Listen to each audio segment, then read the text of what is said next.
అందరికీ నమస్కారం. ఓం శ్రీ మాత్రయే నమః.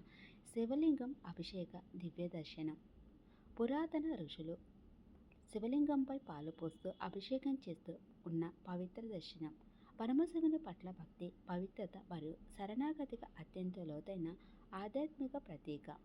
హిందూ సాంప్రదాయంలో పాలతో చేసే ఈ అభిషేక వ్రతం పరమాత్మని సన్నిధిలో పవిత్రమైన హృదయాన్ని, ప్రశాంతమైన మనస్సును సమర్పించడాన్ని మరియు ప్రతికూల శక్తులను శుద్ధి చేయడాన్ని సూచిస్తుంది. అరణ్యాల నిశ్శబ్ద వాతావరణం, పవిత్ర మంత్రోచ్చారణలో మరియు ధూపదీపాల సుగంధాల మధ్య ఋషులు ఈ పవిత్ర కార్యాన్ని అత్యంత లోతైన జ్ఞానంతో, వినమ్రతతో నిర్వహిస్తారు.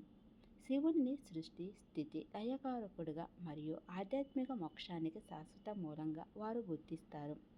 శివలింగంపై ప్రవహించే పాలు లౌకిక బాధలు, అహంకారం మరియు అంతర్గత అలజడులను చల్లబరచడాన్ని సూచిస్తాయి. అదే సమయంలో దైవిక ఆశీస్సులు, శాంతి మరియు ఆధ్యాత్మిక మేలుకొల్పును కూడా కలిగిస్తాయి. ఎవరైతే పూర్తి నిష్కపటత్వంతో, భక్తి శ్రద్ధలతో ప్రార్థనలు సమర్పిస్తారో వారి జీవితాలకు సామరస్యం, జ్ఞానం, రక్షణ మరియు అంతర్గత పరివర్తన వస్తాయని భక్తుల నమ్మకం. ఇటువంటి పవిత్రమైన ఆరాధన పరమశివునికి ఎంతో ప్రీతిని కలిగిస్తుంది.